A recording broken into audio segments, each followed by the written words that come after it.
Xray.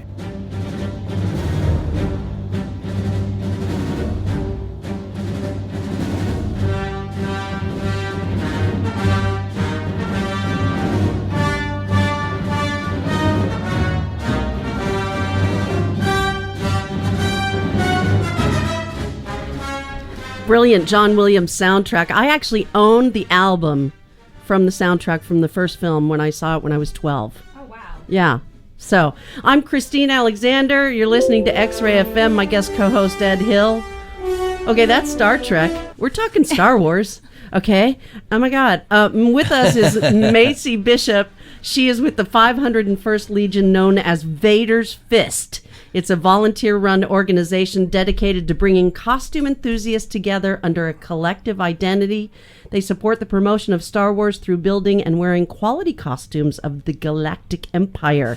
Macy Bishop is an XO in the 501st Legion's Cloud City Garrison. She's with us today to discuss the organization, life in the Imperial Army, and Star Wars fandom. Good morning. And I should mention on the front end, Macy Bishop is an actual woman, which is prima facie evidence that there is at least one living woman who gives a damn about Star Wars. So be encouraged, guys. You're sitting in the studio with two of them. Two. Count them. Macy Bishop, good morning. Good morning. Thank you for having me on. It's my pleasure to have you in the studio, and I'm a fan as well. I remember seeing it in the theater when I was 12 years old, seeing Star Wars, and it literally changed my life. Absolutely. I know that my dad took us, it was back when movie theaters, you didn't have one on every corner, and we stood in a line that seemed like a mile long. Yep.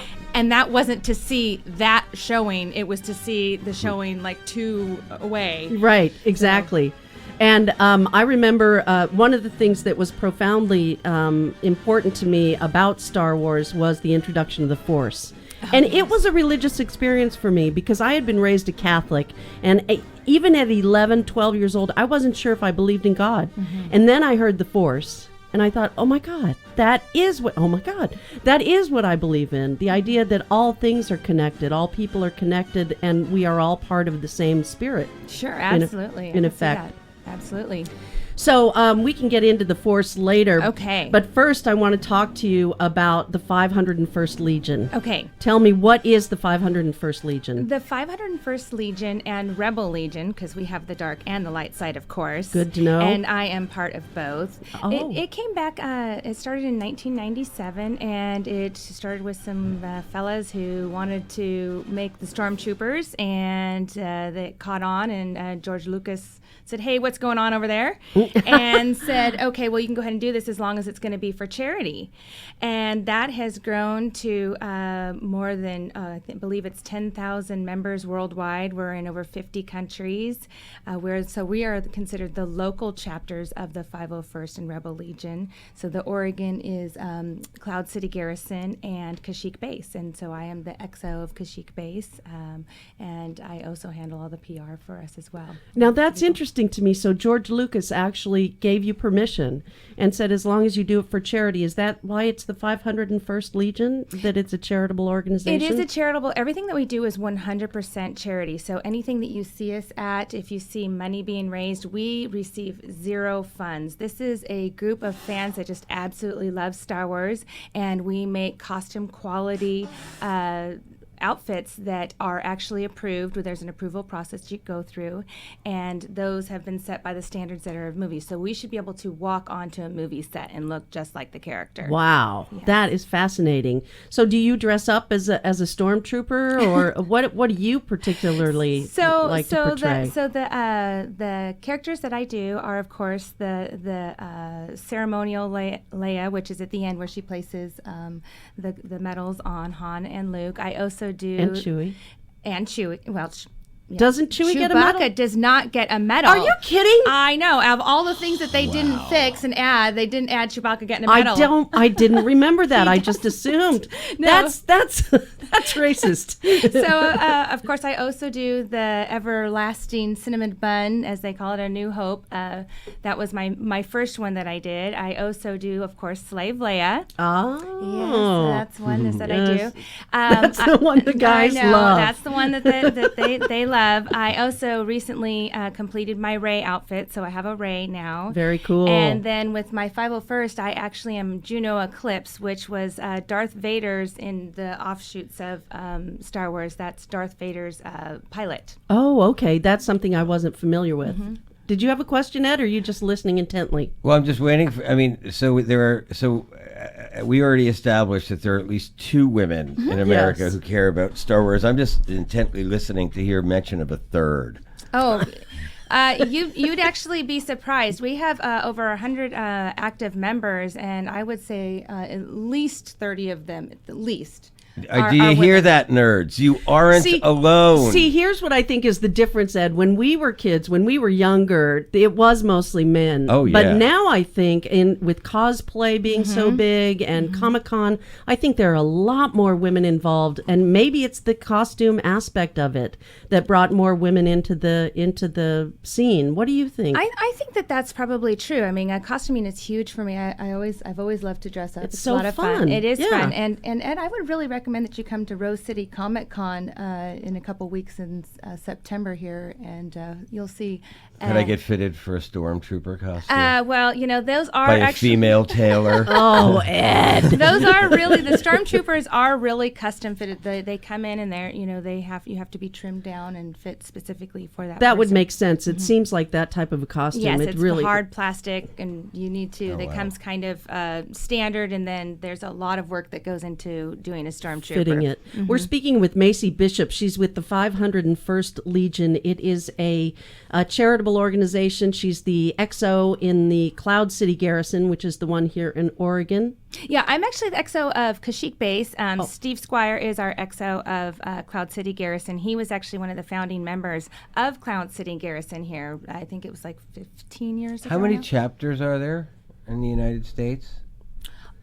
I actually don't know that answer. I don't know how many chapters there But are. you said a more than lot. 10,000 people. Yeah. Oh, worldwide, yes. And then we're over 50 countries. So how does one get involved, and why would one want to get involved? Well, for me, to be honest, they kind of joke with me that they call me Hollywood. I actually started in pageants, and I loved doing charity and dressing up. And one of my friends suggested, hey, have you heard of this organization? Because I had done a Princess Leia costume. And so that's how it kind of came together for me. I thought, oh my gosh, this is so much fun. I love it. And I get to do charitable work and be around kids. And it was just something that I really kind of fell into.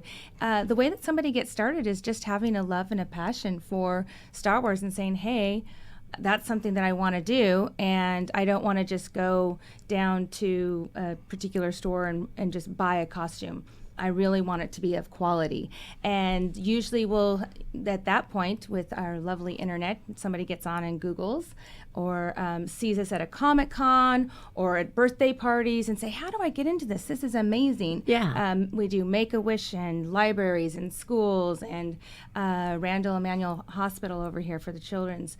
So it really, I think a lot of times comes from that direction. Someone sees us and says, this is amazing.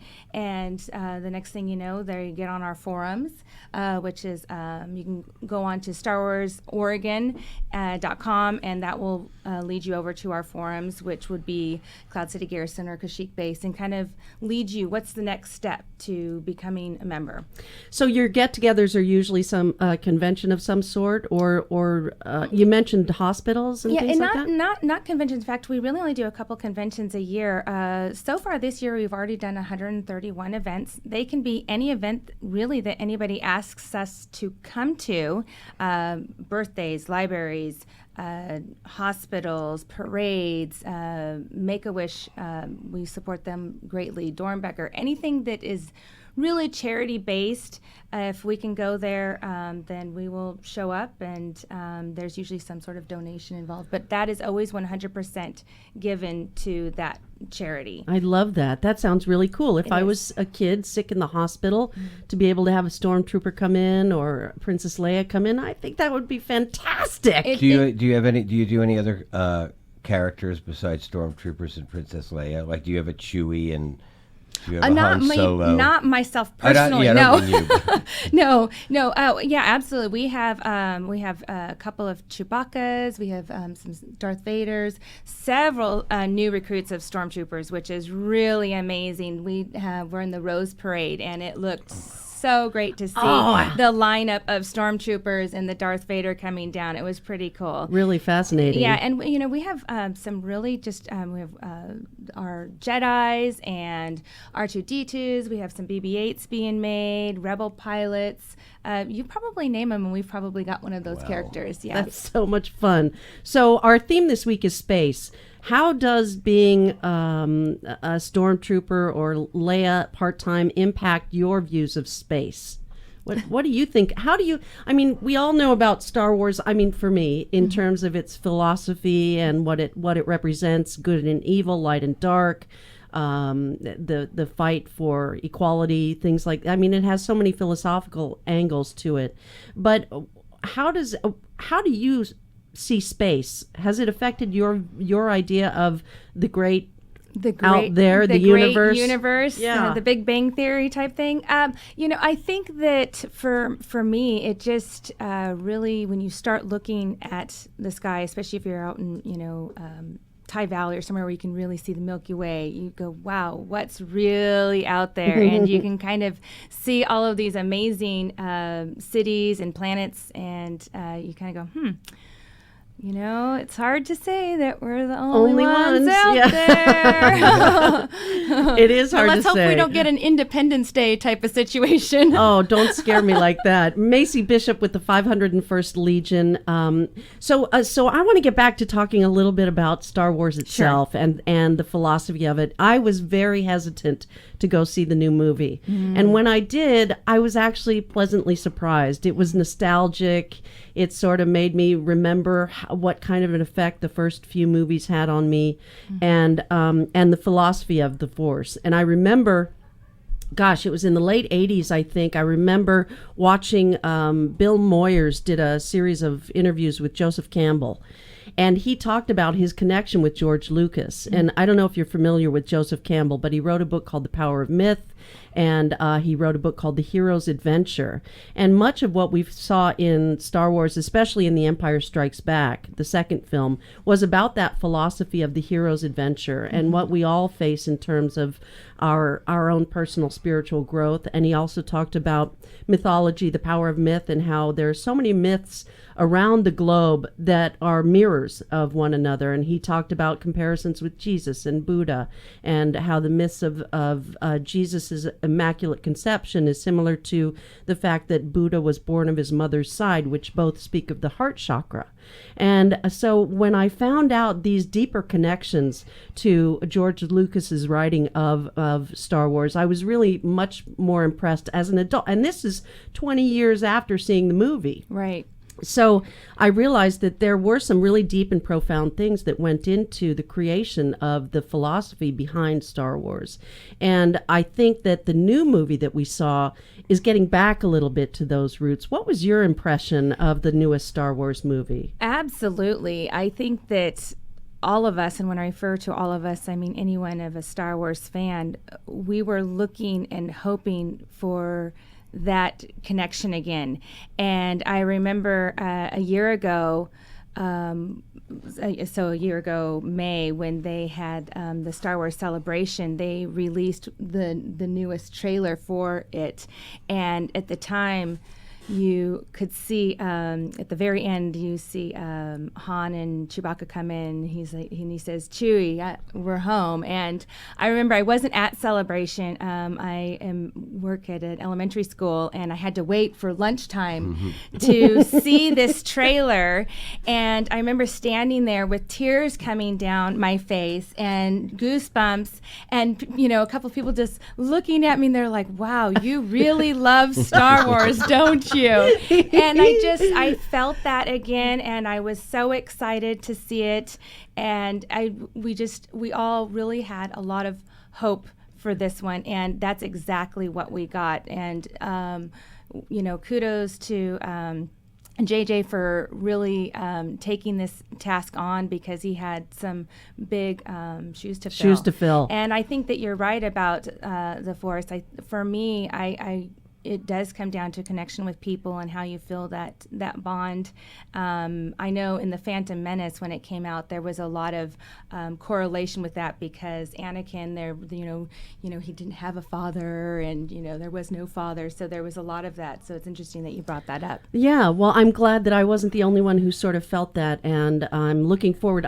Again, kudos to J.J. Abrams, because I was very hesitant to see it, because I didn't want it to be. I didn't want it to disappoint. I didn't want to be disappointed, and I really also was very impressed with the two new stars, Ray. Oh yes. And I forget the ex-stormtrooper, the kid who's Finn? Finn. Yes. I was really impressed with their chemistry and the story that it reminded me of the old Star Wars in the sense that it was adventure and it was connection, and it wasn't all about the technology. Well, and you can see kind of the passing of the torch. That's really what I believe this film was about. Was you see it moving over to this next generation, and was Luke really the one who was to be the be all end all to really save the universe? Save the universe, yeah. Or was there this next generation, or was he what part of that force